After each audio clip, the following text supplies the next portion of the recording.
नमस्कार, career wing पर आपका बहुत बहुत स्वागत है। क्लास 12 फिजिक्स चैप्टर नंबर 9 किरण प्रकाशिकी 9B प्रकाश का अपवर्तन। हमने इसके बहुत सारे टॉपिक्स खत्म कर लिए। प्रकाश का अपवर्तन हो चुका है। प्रकाश के अपवर्तन के बाद हमने और कल टॉपिक खत्म किया था ना। अब संबंध जान लिए और विभिन्न माध्यमों में से प्रकाश का अपवर्तन भी समझ गए। आज देखेंगे पूर्ण आंतरिक परावर्तन। पूर्ण आंतरिक परावर्तन इंपॉर्टेंट क्वेश्चन है, ध्यान समझना। पूर्ण आंतरिक परावर्तन होता क्या चीज है? देखो, पूर्ण आंतरिक परावर्तन किसे कहते हैं? सबसे पहले मैं परिभाषा बता देता हूं, सुनना, उसके बाद समझा दो। ठीक, देखो, जब प्रकाश की किरण सघन माध्यम से विरल माध्यम में प्रवेश करती है, सघन माध्यम से विरल माध्यम में प्रवेश करती है, तो आपतन कोण का मान क्रांतिक कोण के मान से अधिक हो जाता है। क्रांतिक कोण के मान से अधिक, अभी सामने समझेंगे कि पूरा है क्या चीज। क्रांतिक कोण के मान से क्या होता है? अधिक। तो प्रकाश की किरण परावर्तन के नियम का पालन करते हुए जिस माध्यम से आती है उसी माध्यम में वापस लौट जाती है। हमने शुरुआत में क्या बताया? सघन माध्यम से कहां जाती है? विरल माध्यम। और आपतन कोण का मान क्रांतिक कोण के मान से क्या होता है? अधिक होता है। तो परावर्तन के नियम का पालन करेगा, मतलब सघन माध्यम में ही वापस लौटेगा। समझ में आया? देखो, पूरा चीज ध्यान समझना, इंपॉर्टेंट है। जैसे ऊपर सघन को, चलो नीचे में मान लेते हैं सघन। ये हमारा कोई सघन माध्यम हो गया और ये विरल माध्यम। सघन माध्यम और विरल माध्यम, समझ में आया? सब में कंडीशन सेम लगेगी, कोई में बदलेंगे नहीं ना, जितना भी अभी चित्र बनाऊंगा, इसलिए एक बस में बता रहा हूं।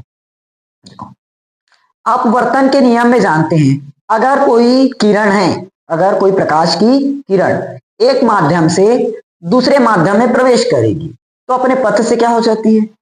विचलित हो जाती है। अब डिपेंड करता है कौन से माध्यम से कौन से माध्यम में जा रहा है। अगर विरल से सघन में आया तो अभिलंब की ओर झुक जाएगा। सघन से विरल में गया मतलब अभिलंब से दूर हटेगा। किसी भी कोण को अगर नापते हैं, ठीक, किसी भी कोण को अगर नापते हैं तो कहां से नापते हैं? अभिलंब से ही नापते हैं। अभिलंब से ही नापना पड़ता है ना। तो देखो, जैसे ये हो गया हमारा एक प्रकाश की किरण, आपतित किरण नाम दे देते हैं। ये हो गया O पॉइंट और इसको A। समझ में आया? OA कहां से जा रहा है? सघन माध्यम से। किस में जाएगा? विरल माध्यम। तो प्रकाश की जो किरण है, प्रकाश की किरण, इसको इस तरह से सीधा निकलना था ना। निकलता है क्या? वो क्या हो जाएगा? अपने पथ से विचलित होगा। अब सघन से विरल में जा रहा है, पथ से विचलित हो रहा है, तो अभिलंब की ओर झुकना चाहिए कि अभिलंब से दूर हटना चाहिए? दूर हटना चाहिए। तो यहां से थोड़ा सा और सामने की ओर जाएगा। तो ये कर देते हैं। समझ में आया? ये कौन सा कोण हुआ? अब यहां पर आपतन कोण। समझ में आया? यहां पर कौन सा कोण बनता है? अपवर्तन। कौन सा कोण होगा? अपवर्तन कोण। समझ में आया कि नहीं आया? इस किरण को नाम दे देते हैं। सीधा जाना चाहिए था, लेकिन सीधा ना जाने की बजाय वो क्या होता है? पथ से विचलित। अब सघन से विरल में जाएगा मतलब अभिलंब से दूर, और इसी की जगह अगर विरल से सघन में लेकर जाते तो इस तरफ बन जाता। समझ में आया? तो ये कौन सा कोण हुआ? आपतन कोण, और ये वाला अपवर्तन। क्लियर हुआ यहां तक? अब देखो, अगर मैं इसी कोण को थोड़ा सा आगे बढ़ाऊं, यहां पर बना है ना, अभी इतना डिग्री बना है, अगर इस कोण को थोड़ा सा और आगे बढ़ाएं, ज्यादा डिग्री के एंगल पर अगर आपतित करवाएं, तो क्या होगा? देखो, जैसे यहां से है, इस जगह से आपतित हो रहा है, अगर अपन इस कोण को थोड़ा सा और इधर बढ़ाएं तो ये वाला कोण इधर झुकेगा कि नहीं झुकेगा? और अभिलंब से और ज्यादा दूर हटेगा। समझ में आया? आपतन कोण का मान हम अगर बढ़ाएंगे तो अपवर्तन कोण इधर अभिलंब से और दूर हटेगा, क्योंकि ये साफ जानते हैं, सघन से अगर विरल में गया मतलब अभिलंब से दूर हटेगा। अभिलंब से क्या होगा? दूर हटेगा। अब यहां पर अगर हमने आपतित कराया तो इतना डिग्री पर झुका मतलब दूर हटा, थोड़ा सा इसको और आगे बढ़ा दे तो इधर अभिलंब की ओर मतलब अभिलंब से और दूर हटेगी। समझ में आया? तो ये क्या होगा, कुछ इस तरह से जाएगा। समझ में आया? देखो क्लियर हुआ? तो ये कौन सा कोण इस बार, ये भी आई आपतन कोण और ये आर अपवर्तन कोण। लेकिन लेकिन लेकिन ध्यान समझना, यहां पर आई है, हमने आई के मान को यहां घटाया कि बढ़ाया? बढ़ाया ना, अब भी बताया। आपतन कोण का मान हम क्या कर रहे हैं, बढ़ा रहे हैं। तो इसको ऐसे करो, समझने के लिए R1 I1 कर दो। समझ में आया? अरे उल्टा हो गया क्या, उल्टा हो गया, उल्टा हो गया, सॉरी सॉरी सॉरी, यहां बनेगा ना और। समझ में आया? अभी भी कहां से जा रहे हैं, सघन से विरल, सघन से, चाहो तो ऊपर से ला सकते हो, ऊपर सघन माध्यम नीचे विरल माध्यम, बनेगा नीचे। ठीक। अब लेकिन यहां बताओ, जो हमारा I2 का मान है, दूसरा आपतन कोण, इसका मान पहले से हमने क्या लिया था, ज्यादा। I2 का मान I1 से क्या है, ज्यादा है, तो अभिलंब से ज्यादा दूर हटेगा, अभिलंब से ज्यादा दूर, मतलब साफ है R2 का भी मान क्या होगा, R1 से। समझ में आया कि नहीं आया, पॉइंट्स क्लियर हुआ?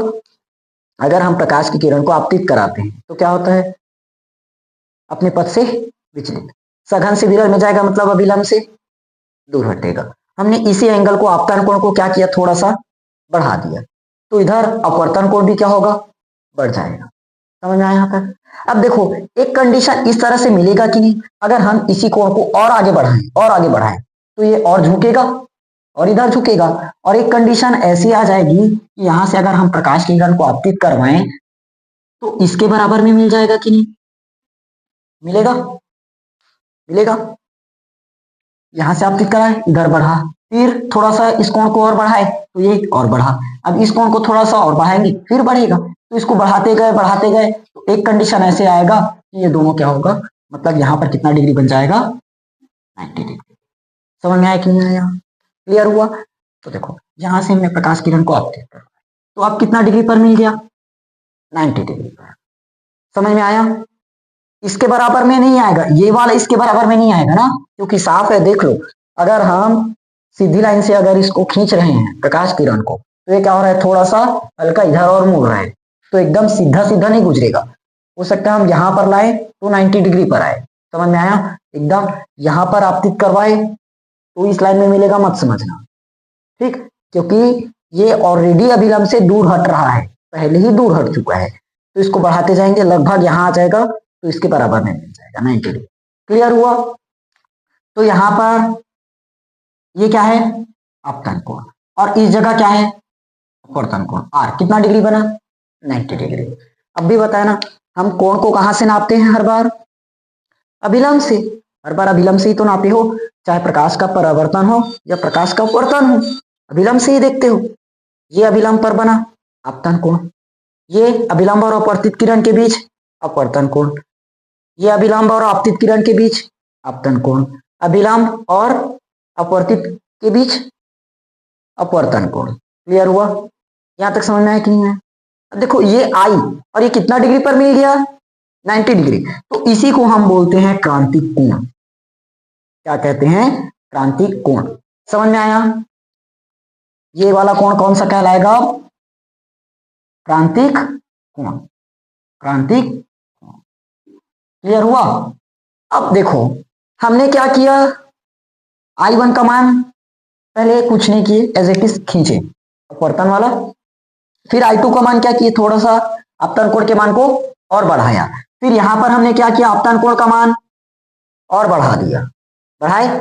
अब आपतन कोण का मान फिर से और बढ़ा कर देखते हैं, और बढ़ा देंगे, तो अब बताओ ऊपर जाएगा कि नीचे आएगा, नीचे आएगा, क्योंकि साफ है, यहां से घूमते हुए देखो, इसको बढ़ा रहे हैं तो इधर झुक रहा है ना, तो ये इधर झुका, फिर से झुका तो अब और झुकेगा, तो अब क्या होगा, उसी दिशा में लौट गया। समझ में आया? क्योंकि अब ऊपर तो जा नहीं सकता, नीचे ही आया। तो ये कौन सा माध्यम है, और ये कौन सा माध्यम है, सघन। देखो सघन माध्यम में आपतित कराया और सघन माध्यम में ही वापिस आ गया, आया। तो यही है हमारा पूर्ण आंतरिक परावर्तन।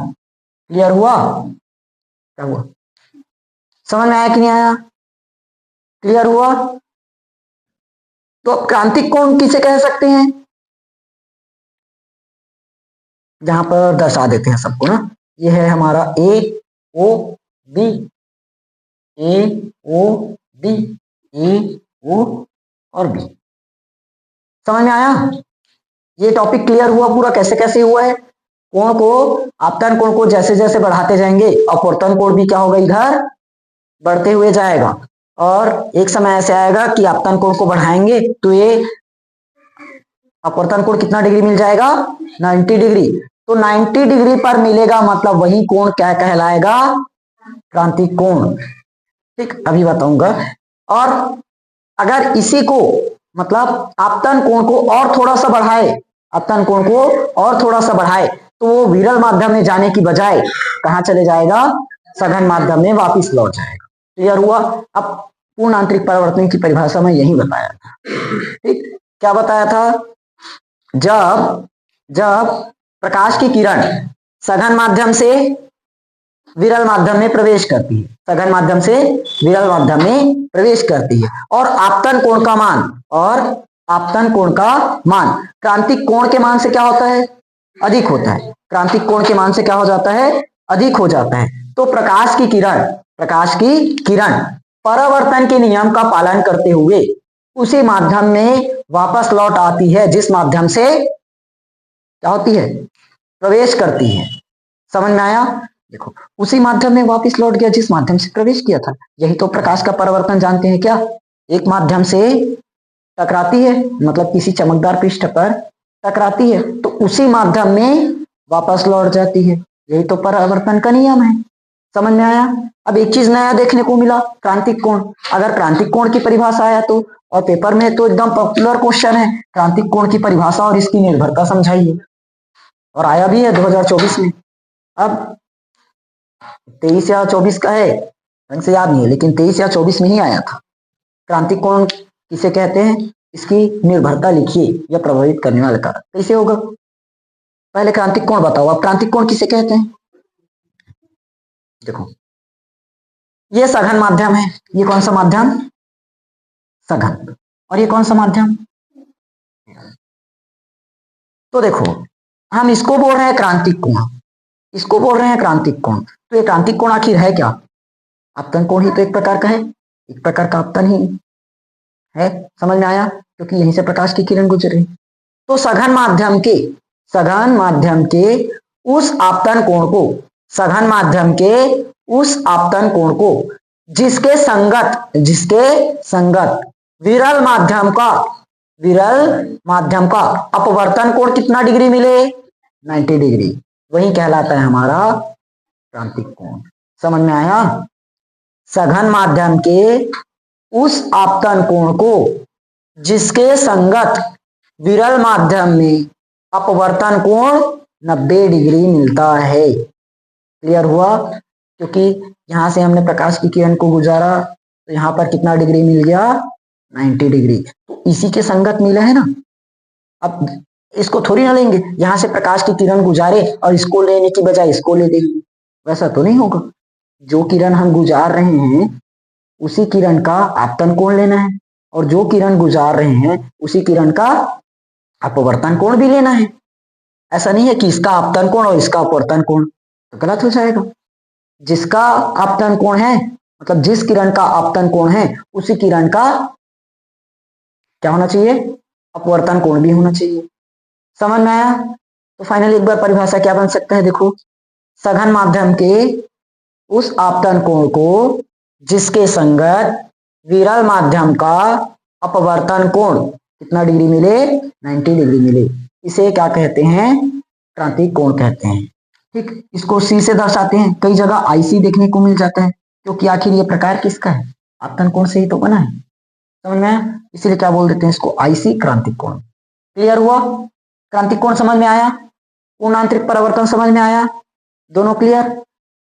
क्रांतिक कोण यहां पर बन गया, और इसी क्रांतिक कोण को अगर हमने थोड़ा सा और बढ़ा दिया, मतलब क्रांतिक कोण के मान से क्या कर दिया, इसको ज्यादा कर दिया। अभी बताया था ना, आपतन कोण का मान क्रांतिक कोण के मान से क्या हो जाए, अधिक हो जाए। तो यहां पर क्रांतिक कोण मिला है, यहां पर क्या मिला है, क्रांतिक कोण। अब यहां पर जो आपतन कोण का मान है क्रांतिक कोण के मान से क्या है, अधिक है। क्रांतिक कोण के मान से अधिक है। तो जो प्रकाश की किरण है परावर्तन के नियम का पालन करते हुए उसी माध्यम में लौट आती है जिस माध्यम से गुजरती है। समझ में आया? अब पूर्णांतरिक परावर्तन क्लियर हुआ। जैसे जैसे हम क्या करें, अपतन कोण का मान बढ़ाए तो अपवर्तन कोण का मान भी क्या होता है, बढ़ता है। ठीक, और एक स्थिति ऐसे आएगा कि क्रांतिक कोण के मान के बराबर हो जाएगा। अब फिर से इस स्थिति को आगे बढ़ानी है। अब क्रांतिक कोण हो गया, क्रांतिक कोण भी मिल चुका है। अब हम क्रांतिक कोण के मान से और अधिक बढ़ा देंगे, क्रांतिक कोण के मान से और अधिक बढ़ा दिए। देखो बढ़ा दिए, आपतन कोण का मान क्या कर दिया हमने, क्रांतिक कोण के मान से अधिक कर दिया। तो अब क्या होगा, उसी माध्यम में वापस लौट आए। समझ में आया पूरा? ठीक, बस इतना था। अब क्रांतिक कोण की परिभाषा लिख लोगे ना, अभी जितना बताया। फिर पूर्णांतरिक परावर्तन बताए, जब प्रकाश की किरण क्या हो, सघन माध्यम से विरल माध्यम में प्रवेश करे और आपतन कोण का मान क्रांतिक कोण के मान से अधिक हो, तो प्रकाश की किरण परावर्तन के नियम का पालन करते हुए जिस माध्यम से प्रवेश करती है उसी माध्यम में वापस लौट जाती है। इस घटना को पूर्ण आंतरिक परावर्तन कहते हैं। लिख लोगे इसको? ठीक, स्क्रीनशॉट लो, नोट करो, जो करना है करो।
आगे ये चीज समझ में आ गया ना?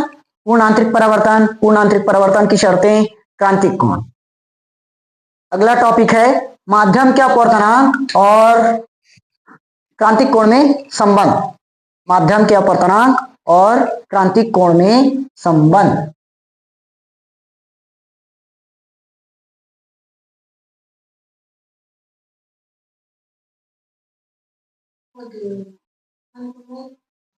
माध्यम के अपवर्तनांक और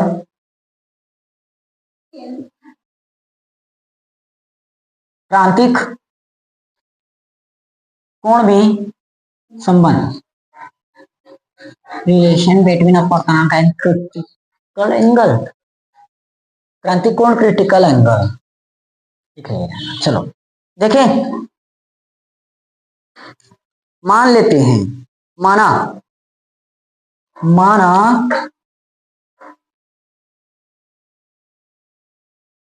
कोई प्रकाश की किरण कहां जा रही है, सघन माध्यम से विरल माध्यम में प्रवेश कर रही है। माना कोई प्रकाश की किरण सघन माध्यम से कहां प्रवेश कर रही है, विरल माध्यम। और जो हमारा आपतन कोण है, क्या चीज, आपतन कोण, ये क्रांतिक कोण के मान के बराबर है।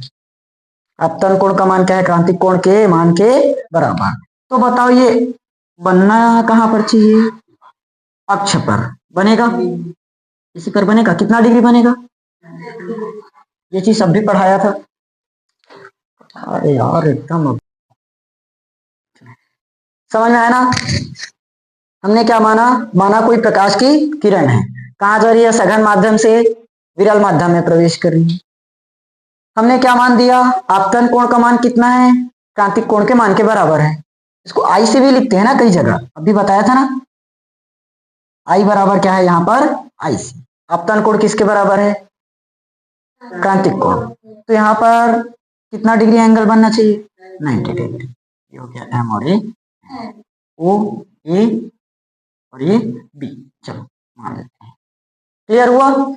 तो थ्योरी क्या लिखेंगे, सघन माध्यम में हम कोई मान लेते हैं कांच है, सघन माध्यम में क्या है, कोई सघन माध्यम कांच और विरल माध्यम में वायु। एकदम सरल एग्जांपल है, समझ में आया थ्योरी। क्या लिखेंगे, माना कोई प्रकाश की किरण, माना कोई प्रकाश की किरण क्या हो रही है, सघन माध्यम से विरल माध्यम में प्रवेश कर रही है, सघन माध्यम से विरल माध्यम में प्रवेश कर रही है। चाहो तो ब्रैकेट में बता सकते हो, सघन माध्यम में कांच और विरल माध्यम में वायु है। क्लियर हुआ। आपतन कोण क्या है, आई। क्रांतिक सॉरी, आपतन कोण क्या है, आई, और अपवर्तन कोण क्या है, आर। मान लिए आपतन कोण क्या है, आई, और क्रांतिक कोण अपवर्तन कोण क्या होगा, आर। यहां तक क्लियर। अब लगाएंगे क्या चीज, स्नेल का नियम। स्नेल के नियम से, स्नेल के नियम से, स्नेल के नियम से म्यू साइन आई बटे साइन होता है, लेकिन यहां पर प्रवेश कहां से कर रही है, सघन माध्यम से विरल माध्यम। तो सघन माध्यम से विरल माध्यम यानी कि कांच के सापेक्ष, कांच के सापेक्ष वायु का अपवर्तनांक। समझ में आया, ग्लास के सापेक्ष एयर का अपवर्तनांक, ये तो पढ़ाया हूं। क्लियर हुआ। अब हमने क्या माना है, यदि आपतन कोण, यदि आपतन कोण का मान किसके बराबर हो, क्रांतिक कोण। आपतन कोण का मान किसके बराबर है, क्रांतिक कोण के मान के बराबर हो, तो आपतन कोण किसके बराबर हो गया, क्रांतिक कोण। तो परावर्तन कोण सॉरी क्या, अपवर्तन कोण कितना डिग्री मिलना चाहिए, ये बताना नहीं पड़ेगा ना, आपतन कोण, क्रांतिक कोण, अपवर्तन कोण। समझ में आया। तो पुट करो, ग्लास के सापेक्ष एयर का अपवर्तनांक साइन आई की जगह अपन क्या पुट करते हैं, साइन। अब साइन 90 का मान तो अपने को पता है, एक होगा। तो mu glass to air sine, इसको अपन मान देते हैं क्वेश्चन नंबर फर्स्ट। समझ में आया कि नहीं आया यहां तक, क्लियर हुआ। लेकिन हमने कुछ पढ़ रखा है, क्या पढ़े हो, उत्क्रमणिता के सिद्धांत में पढ़ाया था। ग्लास टू वाह नहीं आ रहा वाले हो। क्या होता है, अगर देखो अभी अपवर्तनांक क्या है, ग्लास का, ग्लास के सापेक्ष, हाँ, तो ये किसके बराबर बनता है, 1/, बताओ जल्दी, एयर के सापेक्ष, ठोस द्रव गैस पढ़ रहे हो, केमिस्ट्री में आ गए। समझ में आया कि नहीं आया, ये कौन से नियम से आएगा, इतना धूंगा ना अभी सब याद आएगा सबको। कौन सा नियम है, उत्क्रमणिता का सिद्धांत, उत्क्रमणिता का सिद्धांत या उत्क्रमणिता का नियम, इसको मान देते क्वेश्चन नंबर सेकंड। देखो जरा समीकरण 1 और 2 का लेफ्ट साइड कैसे दिख रहा है, तो राइट साइड क्या होना चाहिए, इक्वेशन फर्स्ट एंड सेकंड से। साइन सी का मान क्या मिल सकता है, 1/μ एयर के सापेक्ष ग्लास का अपवर्तनांक। समझ में आया। अगर इसी को अगर पलट दें, ओए ध्यान से, इसी को अगर पलट दो तो एयर के सापेक्ष ग्लास का अपवर्तनांक, तो 1/, मिलेगा, ये आया एक संबंध, रिलेशन हो सकता है। इसी को थोड़ा सा और आगे बढ़ाए तो एयर के सापेक्ष ग्लास का अपवर्तनांक, साइन किसका अपोजिट है, साइन किसका उल्टा है, कोसेक। तो ये क्या मिल जाएगा अपने को, कोसेक। समझ में आया, यही अभिष्ट संबंध है, यही अभिष्ट संबंध है। समझ में आया कि नहीं आया, बस तो सरल था। ये भी क्वेश्चन आ चुका है पेपर में, 2021 का है, सीट शायद सी में आया था, बन जाएगा। हो जाएगा। नोट करो, टेक स्क्रीनशॉट।